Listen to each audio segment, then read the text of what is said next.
روشنی پسے ہوئے شیشے کی طرح میری آنکھوں کو کھرچ رہی تھی، درد بن کے میرے دماغ کو مفلوج کر رہی تھی اور میرے جسم میں آگ بھر رہی تھی۔ میں پاگلوں کی طرح زور لگا رہا تھا اور دیوانہ وار جدوجہد کر رہا تھا، لیکن اس روشنی سے مفر نہ تھا۔ میں اس روشنی میں ایسے پھنس گیا تھا جیسے گاڑے سیمنٹ میں پتنگا پھنس جائے اور وقت کے ساتھ ساتھ سیمنٹ سخت ہوتا جائے تو پتنگے کے پر بھی ٹوٹ کر منجمد ہونے لگے۔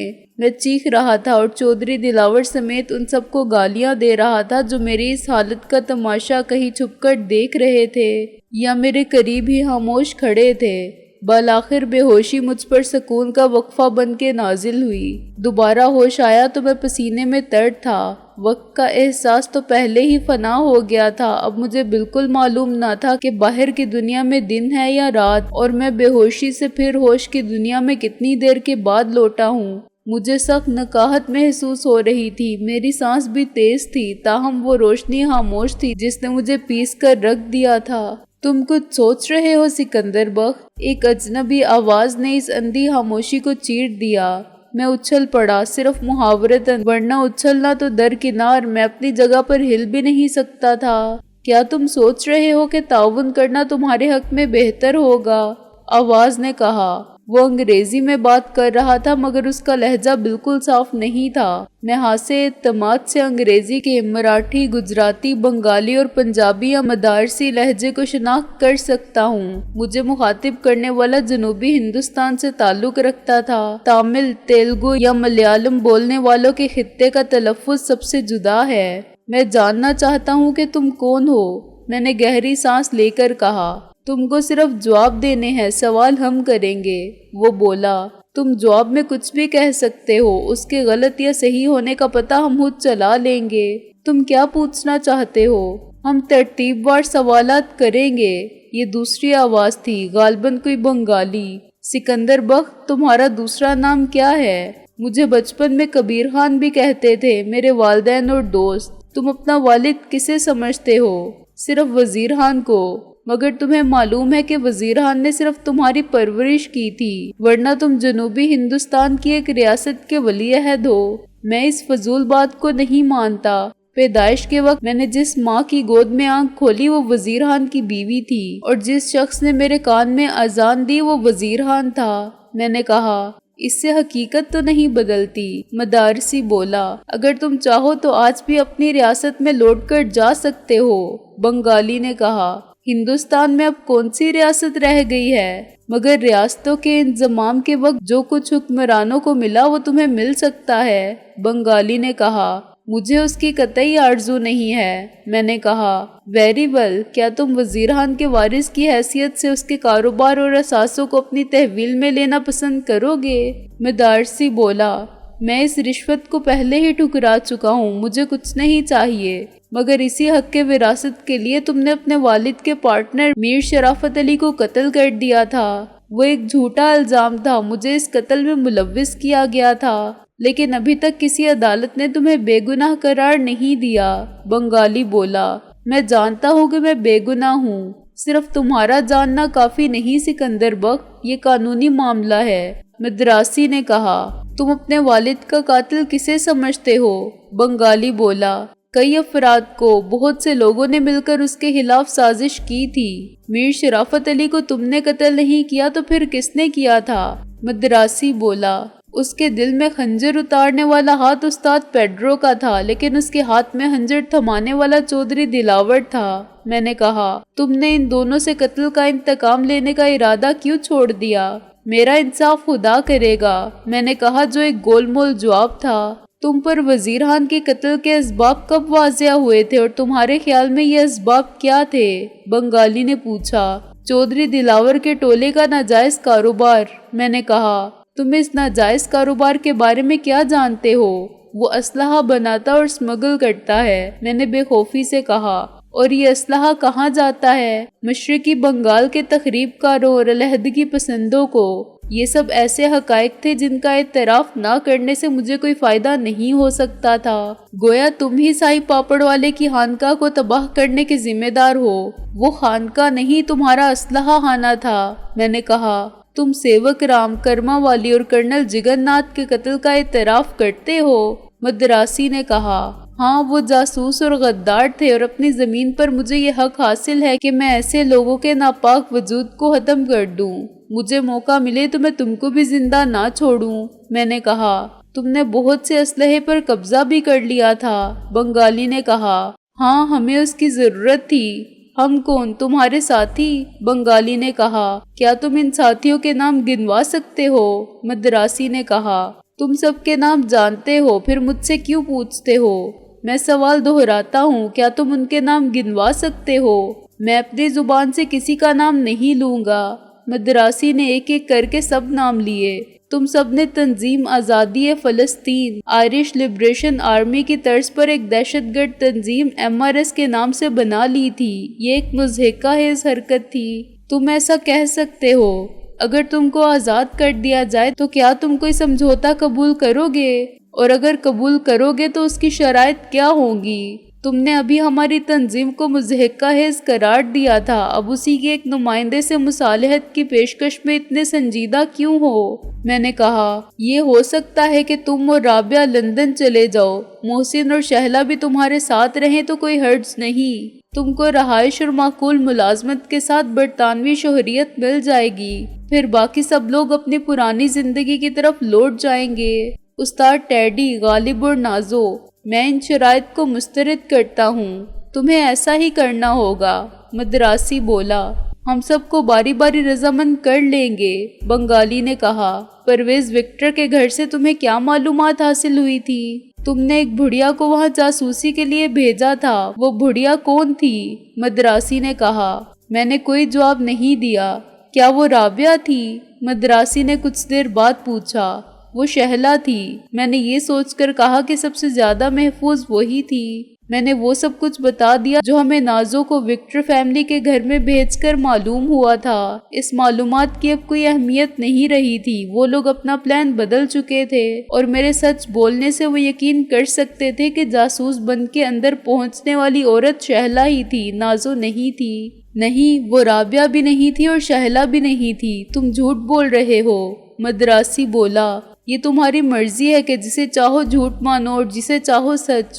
تمہاری اس نام نہاد دہشت گرد تنظیم کے اغراض و مقاصد کیا ہیں؟ یہ تنظیم کب سے قائم ہے؟ مدراسی بولا، مجھے یاد نہیں پڑتا کہ ہم نے اس کا نام کب MRS رکھا تھا۔ میں نے کہا، اغراض و مقاصد تمہیں معلوم ہیں؟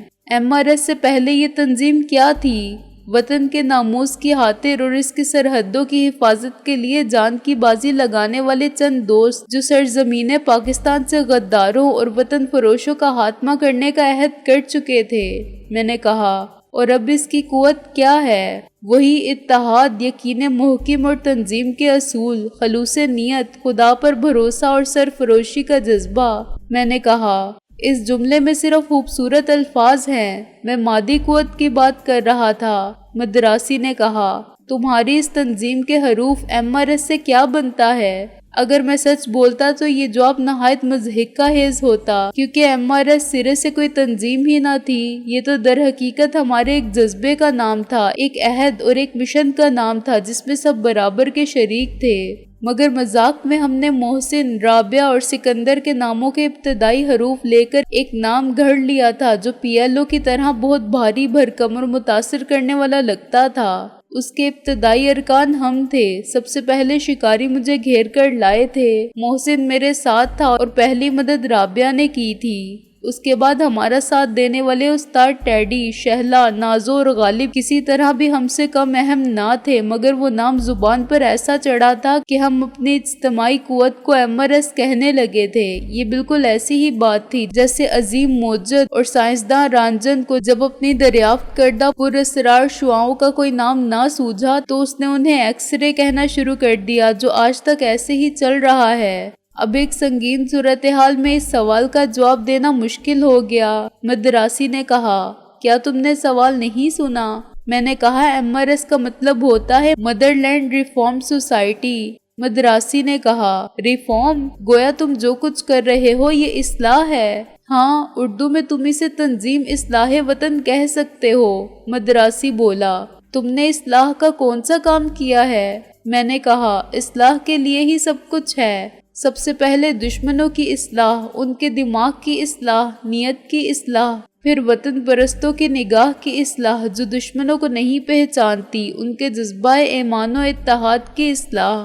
MRS کا صدر دفتر کہاں ہے؟ مدراسی نے میری دلیل سے قائل ہو کے کہا۔ میں نے کہا جہاں ہم سب ہوں وہی صدر دفتر ہے۔ ہم سب سے تمہاری مراد ہائی کمان سے ہے؟ مدراسی بولا۔ میں نے کہا ہائی کمان؟ ہاں، تم اور محسن، غالب اور ٹیڈی، رابعہ، شہلا اور نازو، یہ 7 افراد MRS کو کنٹرول کرتے تھے کا کیا مطلب؟ مدراسی بولا، مطلب یہ کہ اب تم ساتھ نہیں رہے اور تم خود اب کچھ بھی نہیں ہو۔ تم MRS کو کیسے کنٹرول کرو گے جبکہ تم خود ہمارے کنٹرول میں ہو؟ میں نے کہا MRS افراد کا نام نہیں ہے، یہ ایک قوت کا، ایک جذبے کا اور ایک تحریک کا نام ہے۔ اس میں ہم ساتھ کیا ہیں؟ تم دیکھو گے کہ اس میں ملک کے 7 کروڑ عوام شامل ہیں، سوائے ہم غداروں کے۔ بنگالی بہت دیر بعد غصے سے بولا، تم یہی کہو گے؟ تم سچ کو خود قبول نہیں کر رہے ہو، سچ تم پر غالب ہے اور تم اس کا اعتراف کرنے پر مجبور ہو۔ میں نے کہا 7 کروڑ عوام میں سے تمہارے ساتھ عملاً کتنے لوگ شامل تھے؟ مدراسی نے کہا جو تمہاری تخریبی کارروائیوں میں تمہارا ساتھ دیتے تھے۔ میں تمہارا مطلب نہیں سمجھا۔ MRS کے ارکان کی مجموعی تعداد کیا ہے؟ 7 کروڑ، میں نے مضبوط لہجے میں کہا۔ MRS کی باقاعدہ رکنیت حاصل کرنے والے کتنے ہیں؟ ان کے صوبائی ڈویژن اور ڈسٹرکٹ اور شہر کی سطح پر کون سربراہ ہیں؟ کس کس شہر میں تمہارے دفاتر ہیں اور کہاں واقع ہیں؟ ان کے اجلاس کب ہوتے ہیں؟ انہیں کون بریف کرتا ہے؟ تربیت کون دیتا ہے؟ یہ کیا فضول بکواس ہے؟ میں نے کہا تم کو ابھی ایک سوال نامہ دیا جائے گا۔ مدراسی متاثر ہوئے بغیر بولا، اور اس میں یہی سوالات ہوں گے؟ اس میں اور بھی بہت کچھ پوچھا جائے گا، نام، پتے، سب کی کارگزاری، یہ کہ کس کے پاس کتنا اسلحہ ہے اور کس قسم کا اسلحہ ہے، یہ اسلحہ کس طرح حاصل کیا گیا، کس کس نے MRS کو سرمایہ فراہم کیا، کیا تمہاری تنظیم کو غیر سرکاری طور پر حکومت کی فوجی یا نیم فوجی تنظیموں کا تعاون حاصل ہے، اور یہ کہ مشرقی بنگال اور بھارت میں تمہارے کتنے تربیت یافتہ ایجنٹ کہاں کہاں پھیلے ہوئے ہیں، ان سب کے نام اور ٹھکانے۔ تم غلط سمجھ رہے ہو، میں نے بوکھلا کے کہا۔ تنظیم میں وہی 7-8 افراد شامل ہیں جن کو تم نے خود ہائی کمان سمجھ لیا ہے۔ بے شک ہمیں بہت سے دوسرے لوگوں کا تعاون بھی حاصل رہا اور اکثر غیر متعلقہ افراد نے ہماری مدد کی ہے، مگر وہ MRS کے نام سے بھی واقف نہ تھے۔ تم سمجھتے ہو کہ ہم اس بے سر و پا بات پر یقین کر لیں گے تو یہ تمہاری بھول ہے، مدراسی نے کہا۔ MRS ایک تنظیم ہے اور تمہارے اپنے کہنے کے مطابق یہ صوبائی یا مقامی تنظیم نہیں ہے، ایک قومی تنظیم ہے جسے ملک کی 7 کروڑ آبادی کا تعاون حاصل ہے۔ غالباً تمہاری مراد مغربی پاکستان اور مشرقی پاکستان میں اپنے حامیوں سے ہوگی۔ بنگالی ہنسنے لگا۔ تو سمجھتا ہے ادھر سب تمہارا ساتھی لوگ ہے؟ تم سب پاکستان کا آبادی میں 7 کروڑ کو اپنے ساتھ مانتا؟ تم بے وقوف ہے۔ ادھر سب ایسا بات بولتا، ہمارا بنگلہ دیش میں سب تمہارا دشمن ہے۔ بنگالی نے نہ جانے کیوں انگریزی بولتے بولتے اردو کی ٹانگ توڑنا شروع کر دی۔ اس غدار کی زبان سے یہ کوئی نئی اور انوکھی بات نہیں تھی۔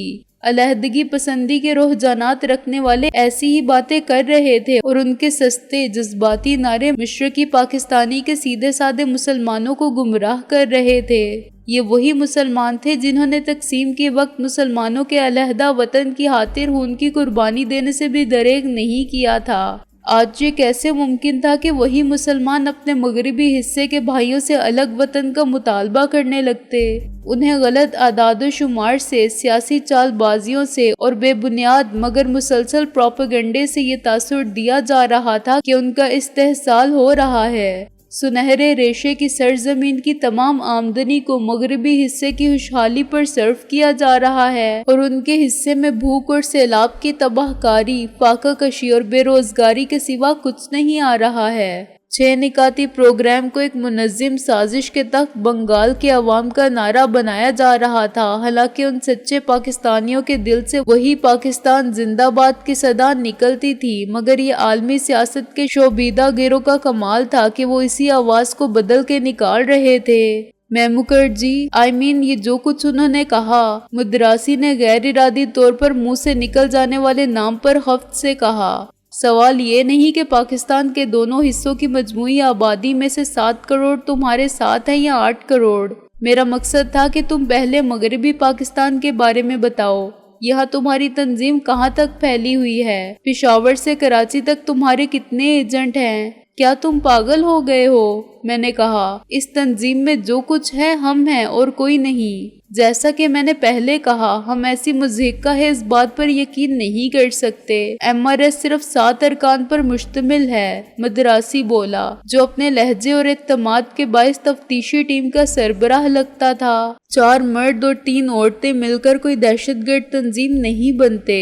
تمہاری پشت پناہی یقیناً کسی کا سرمایہ کر رہا ہوگا۔ کوئی سیاسی جماعت تمہارے پیچھے ہوگی جو تم کو اسلحہ اور وسائل فراہم کرتی ہوگی۔ تمہاری عملی مدد کرنے والے ہر جگہ ہوں گے جو سامنے آئے بغیر تمہارے لیے بہت کچھ کرتے ہوں گے۔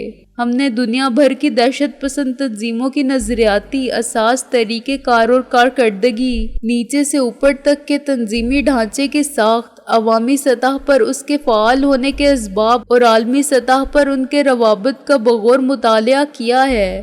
مجھے پہلے یہاں تمہاری تنظیم کے بارے میں مکمل معلومات حاصل کر کے ایک تفصیلی رپورٹ مرتب کرنا ہے۔ اس کے بعد یہ دیکھا جائے گا کہ بھارت میں اور مشرقی بنگال میں تمہاری پوزیشن کیا ہے۔ میں نے محسوس کیا کہ مدراسی کی سوچ غلط نہیں، لیکن ہمارے معاملے میں وہ MRS کا موازنہ PLO کے تنظیمی ڈھانچے، روابط اور وسائل سے کر رہا تھا تو اس کے اسباب تھے۔ یہاں ہم نے انہیں بہت نقصان پہنچایا تھا جو غداروں سے مل کر ملک کے 2 ٹکڑے کرنے کی سازش میں شریک ہو گئے تھے اور پیسے کی خاطر بک گئے تھے۔ مشرقی بنگال میں بھی حب الوطن عناصر کے ہاتھوں علیحدگی پسندوں کو اور ان کے حامیوں کو برابر نقصان ہو رہا تھا۔ چنانچہ مدراسی نے فرض کر لیا تھا کہ ہمارا ان سے رابطہ ہے اور ہم ملک گیر سطح پر منظم ہو کے مزاحمت کی تحریک چلا رہے ہیں۔ ابھی میں تم کو ایک سوال نامہ دوں گا، مدراسی نے کہا۔ تمہارے پاس پوری رات ہوگی، ایسا ہی سوال نامہ تمہارے تمام ساتھیوں کو الگ الگ دیا جائے گا۔ اس سوال نامے کے 2 حصے ہیں۔ پہلے حصے میں 60 سوال ہیں جن کے جواب بہت مختصر ہیں، ہاں یا نہیں۔ دوسرے حصے میں تمہیں سوچ کر وہ سب لکھنا ہوگا جو تم جانتے ہو۔ دیکھو، تم شدید غلط فہمی کا شکار ہو۔ آج کی رات سوچو اور آرام کرو۔ وہ میری بات کاٹ کے بولا، کل صبح 10 بجے تک تم جوابات تحریر کرو گے۔ میرے پاس نہ کچھ بتانے کو ہے اور نہ لکھنے کو، میں نے چلا کے کہا، مگر وہ سپیکر بند ہو گیا تھا جس کے ذریعے میں ان کی آواز سن رہا تھا۔ کمرے میں ایک مدھم سی روشنی کچھ تیز ہوئی اور پھر وہی دونوں اندر آ گئے جنہوں نے مجھے کرسی کے ساتھ باندھا تھا۔ انہوں نے مجھے کھولا اور کھڑا کر دیا۔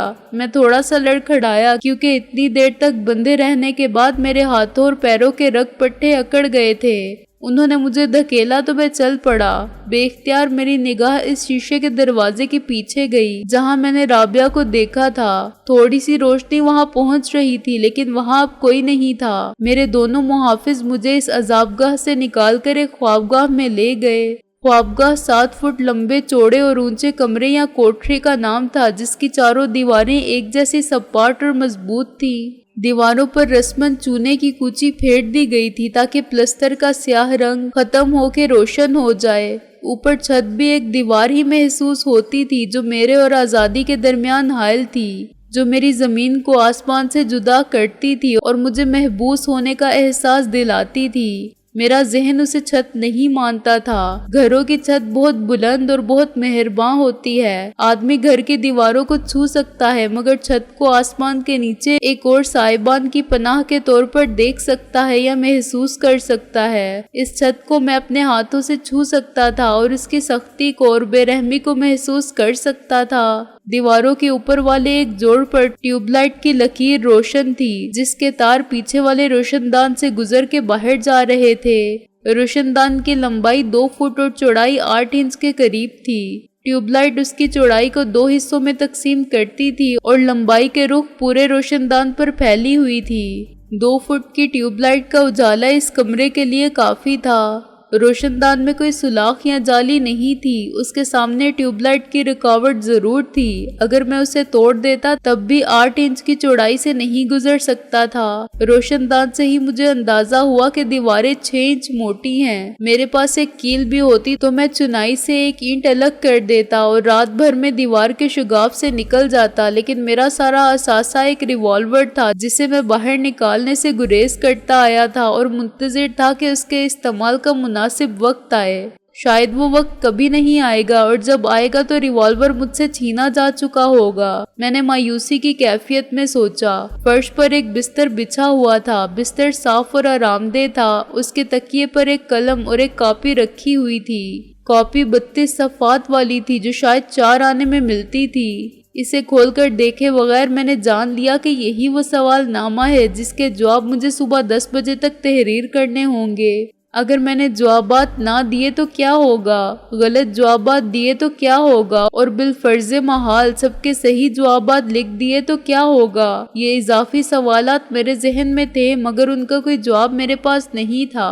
بستر پر بیٹھ کے میں نے چشم تصور سے رابعہ کو اور پھر محسن کو دیکھا جو شاید ایسے ہی ڈربوں میں بستر پر بیٹھے سوال نامے کو پڑھ رہے ہوں گے اور ان کا خون کھول رہا ہوگا، لیکن بے بس آدمی کا خون کھولتا ہے تو جلتا ہے۔ وہ بھی اسی مشکل کا شکار ہوں گے کہ کیا کریں، قلم توڑ دیں، سوال نامے کو پھاڑ دیں یا جوابات پر غور کریں۔ جو سوالات میرے ذہن میں تھے وہی ان کے ذہن میں انتشار پیدا کر رہے ہوں گے۔ آزمائش کے مرحلے سب کے لیے ایک سے تھے۔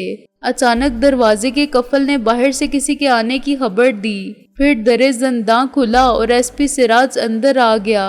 اس کے لبوں پر وہی کمینے پن کی مسکراہٹ تھی جو اس کی فطرت کی حباست کو ظاہر کرتی تھی۔ پیچھے ایک ملازم ٹائپ آدمی تھا جس نے ٹرے اٹھا رکھی تھی۔ ٹرے میں میرے لیے کھانا لایا گیا تھا۔ اس کے اشارے پر ملازم نے ٹرے نیچے رکھ دی۔ اسے لے جاؤ، میں نے کہا، مجھے بھوک نہیں ہے، ویسے بھی میں کسی دشمن کا نمک نہیں کھا سکتا۔ سراج نے کہا مارا، وہ کیا فرما گئے ہیں اپنے علامہ صاحب کہ اس رزق سے موت اچھی جس رزق سے آتی ہو پرواز میں کوتاہی۔ مائی ڈیئر تائرلا ہوتی، جو مل رہا ہے کھا لو، اور کیا معلوم یہ تمہارا آخری طعام ہو۔ پیٹ حالی رہے تو دماغ بھی حالی رہتا ہے، اور تم کو دماغ کا بہت استعمال کرنا ہے۔ میں نے ٹرے پر نظر ڈالی، اس میں روٹی کے ساتھ چاول تھے، بھنا ہوا گوشت تھا اور تھوڑا سا حلوہ تھا۔ میں نے سراج کے سامنے ایک ڈینگ تو ماری تھی مگر حقیقت کو جھٹلانا ناممکن تھا۔ بھوک آدمی کی سب سے بڑی دشمن ہے یا اس کی سب سے بڑی کمزوری ہے۔ بھوک نے آدم کو جنت سے نکلوایا، بھوک نے معاشی جدوجہد کو جنم دیا۔ غلامی بھی معاشی جدوجہد ہے، عصمت فروشی بھی اور چور ڈکیٹی بھی۔ بھوک نے ہی انسان کو یہ تسلیم کرنے پر مجبور کیا کہ اس میں اور ایک حیوان میں کوئی فرق نہیں۔ آخر میں کب تک نہیں کھاؤں گا؟ میں نے سوچا۔ فاقہ کشی کا مجھے کوئی تجربہ نہ تھا، میں نے تو کبھی شوقیہ بھی بھوک ہڑتال نہیں کی تھی۔ ذہن اب میرے جذبات پر عقل کا دباؤ ڈال رہا تھا اور وہ دلائل دے رہا تھا جن کی نفی نہیں کی جا سکتی تھی۔ نہ جانے اس قید میں کب تک رہنا پڑے۔ جسم بھی اذیت اسی وقت برداشت کر سکتا ہے جب اس میں قوت ہو۔ سختی جھیلنے اور مظالم برداشت کرنے کے لیے مجھے توانائی چاہیے۔ نا توانائی میں تو حوصلہ بھی جواب دے جاتا ہے۔ پھر دشمن کے نمک کا کیا سوال؟ نمک حرام تو یہ شیطانی ٹولہ تھا۔ میں اپنے وطن کی مٹی سے اگنے والی گندم کی روٹی پر حق رکھتا ہوں، اسے میں خود کیوں اپنے لیے شجر ممنوعہ بناؤں؟ یہ سب کچھ حرام ہونا چاہیے ان کے لیے جو وطن فروش ہیں۔ ان کو واقعی حق نہیں پہنچتا کہ اس وطن کی کسی بھی نعمت کو اپنا کہیں۔ ڈرو مت، سراج تنزیہ لہجے میں بولا، اس میں زہر نہیں ہے۔ اگر تمہارے بس کی بات ہوتی تو تم مجھے صرف زہر ہی کھانے کو دیتے۔ میں نے کہا، میں بے بس ہوں، تم بھی بے بس ہو کہ مجھے مار نہیں سکتے۔ مار دینا تو بہت آسان کام ہے، مارنا اور مرنے نہ دینا یہ ذرا مشکل پڑتا ہے۔ وہ بولا، میں تمہیں مار دیتا تو تمہاری جان دنیا کے سارے بکھیڑوں سے چھوٹ جاتی۔ یہ مختلف لوگ ہیں، یہ اتنی آسانی سے جان نہیں چھوڑیں گے۔ تم نے یہ سوال نامہ دیکھا؟ میں نے نفی میں سر ہلایا۔ اگر تم کچھ کرنا ہی چاہتے ہو تو ایک کام کرو۔ کیسا کام؟ وہ حیران ہو کے بولا، میں ڈنر کے بعد سو جاتا ہوں، تم یہ سوال نامہ پڑھ کے مناسب جوابات لکھ دو۔ میں نے کہا، سوالات مرتب کرنے میں تم نے ضرور مدد کی ہوگی، زیادہ تر معلومات ایسی ہی ہوگی کہ تم میری جگہ جواب دے سکتے ہو۔ ماشاءاللہ طبیعت کی ظرافت ابھی باقی ہے، وہ بولا۔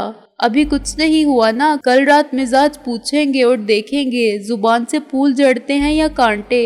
ٹرے میں یہ تھرماس کافی کا ہے، سگریٹ میں بھی بھجواتا ہوں۔ جو شخص برتن اٹھانے آئے گا وہی سگریٹ بھی لائے گا، اور کسی چیز کی ضرورت پڑے تو دروازہ بجا دینا۔ باہر 2 مسلح محافظ تمہاری خدمت کے لیے ہی کھڑے کیے گئے ہیں، کیا میں انہیں قتل کر کے فرار ہو جاؤں؟ میں نے کہا۔ کوشش کر کے دیکھ لو، سراج جاتے جاتے بولا۔ تمہاری جگہ میں ہوتا تو میں بھی کوشش ضرور کرتا۔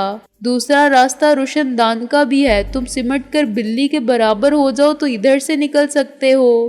جب وہ چلا گیا تو مجھے یہ جان کے بہت افسوس ہوا اور بہت شرم آئی کہ میں کھانے کو للچائی ہوئی نظروں سے دیکھ رہا ہوں۔ کوئی بات نہیں، میں نے ٹرے کو اپنی طرف کھسکاتے ہوئے کہا۔ جیسے نیند سولی پر بھی آ جاتی ہے، ایسے ہی بھوک شاید قبر میں بھی لگتی ہوگی۔ آدمی بہت کمزور، بے بس اور مجبور ہے، خطا کا پتلا ہے اور وہ ہے پانی کا بلبلہ وغیرہ۔ اس قسم کے دلائل ختم ہونے سے پہلے کھانا ختم ہو گیا اور میں نے کافی کا تھرماس خالی کرتے ہوئے ریوالور استعمال کرنے کے امکانات کا جائزہ لیا۔ کیا یہ ہو سکتا ہے کہ جب وہ ملازم برتن اٹھانے کے لیے اندر آئے تو میں اسے زد پر رکھ لوں اور کہوں کہ راستہ چھوڑ دو ورنہ میں اسے گولی مار دوں گا؟ نہیں، وہ کہے گا کہ مار دو، ایک ملازم کی جان بے قیمت ہوتی ہے اور ایک آقا کی مرضی پر 10 غلام قربان کرنے کی روایت پرانی ہے۔ تجویز نمبر 2، کیا یہ ہو سکتا ہے کہ میں اس ملازم کی ٹھگائی لگاؤں اور جب وہ واویلا کرے تو خود بھی اس کے ساتھ شور مچاؤں؟ فوراً کوئی مسلح محافظ مشین گن کے ساتھ اندر آ جائے اور میں اسے گولی مار کے اس کی مشین گن پر قبضہ کر لوں تو وہ اکیلا نہیں آئے گا، ایک اندر آئے گا تو دوسرا پیچھے موجود رہے گا، اور وہ دونوں بہرحال اتنے احمق نہیں ہوں گے کہ مجھے مشین گن پر اتنی آسانی سے قبضہ کرنے دیں۔ انہیں یہ بتا دیا گیا ہوگا کہ قیدی کیا کر سکتے ہیں اور انہیں ہر مشکل صورتحال سے نمٹنے کے لیے واضح ہدایات دی گئی ہوں گی۔ ملازم اندر آیا اور ٹرے اٹھانے لگا تو میں نے اسے ڈانٹ کر کہا، کیا تم سگریٹ لانا بھول گئے ہو؟ اس نے معذرت خواہانہ نظروں سے میری طرف دیکھا اور جیب میں سے سگریٹ کا پیکٹ اور ماچس نکال کر مجھے پکڑا دیے۔ یہ کیا، گولڈ لیف؟ میں نے کہا، میں 3 کاسل پیتا ہوں۔ ملازم نے میری فضول بات کا کوئی جواب نہیں دیا۔ سنو، کیا تم مجھے یہاں سے فرار ہونے میں مدد دے سکتے ہو؟ میں نے سرگوشی میں پوچھا۔ میں تم کو 5 روپے انعام دوں گا۔ ملازم نے بدحواسی میں ادھر ادھر دیکھا۔ چلو چھوڑو، یہ بتاؤ کہ تم باہر کھڑے ہوئے دونوں محافظوں کو گولی مار سکتے ہو؟ میں نے کہا، ریوالور میں فراہم کر دوں گا۔ ملازم نے پھر ٹرے کو اٹھانا چاہا جس کو میں نے پکڑ رکھا تھا۔ اچھا، میرے ماموں کو پیغام تو پہنچا سکتے ہو کہ میں یہاں قید ہوں؟ میں نے کہا، وہ مال روڈ سے بھنگیوں کی توپ لے کر آ جائے گا اور ایک گولہ چلائے گا تو سب کی بدروح بنا دے گا۔ وہ بہت بہادر ہے، دلاور سے بھی زیادہ۔ باہر سے ایک محافظ نے میری توقع کے مطابق اندر جھانک کر یہ دیکھا کہ برتن اٹھانے والا اتنی دیر سے کیا کر رہا ہے۔ میں نے ملازم کے ایک جھاپڑ مارا۔ اتنی دیر سے میں اکیلا ہی بولتا جا رہا ہوں، منہ میں زبان نہیں ہے یا ماں نے بولنا نہیں سکھایا؟ ملازم چلانے لگا، ہائے مر گیا جی، اللہ میری توبہ، اور میں نے اسے گردن سے دبوچ لیا۔ ایک بار پھر وہی ہوا جس کی مجھے امید تھی۔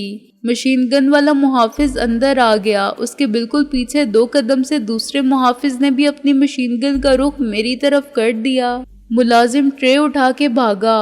سب سالے گونگے ہیں یہاں، میں نے بڑبڑاتے ہوئے کہا اور سگریٹ جلا لی۔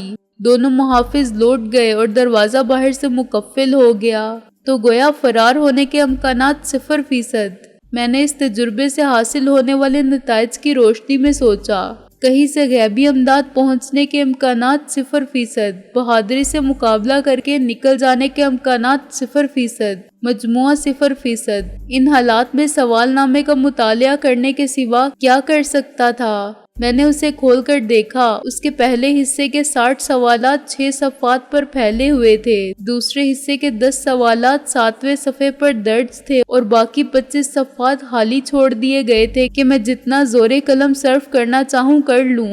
میں بہت لائق طالب علم تھا اور سالانہ امتحانات میں پرچہ حل کرتے ہوئے زیادہ سے زیادہ صفحات کالے کرنے کی پوری کوشش کرتا تھا۔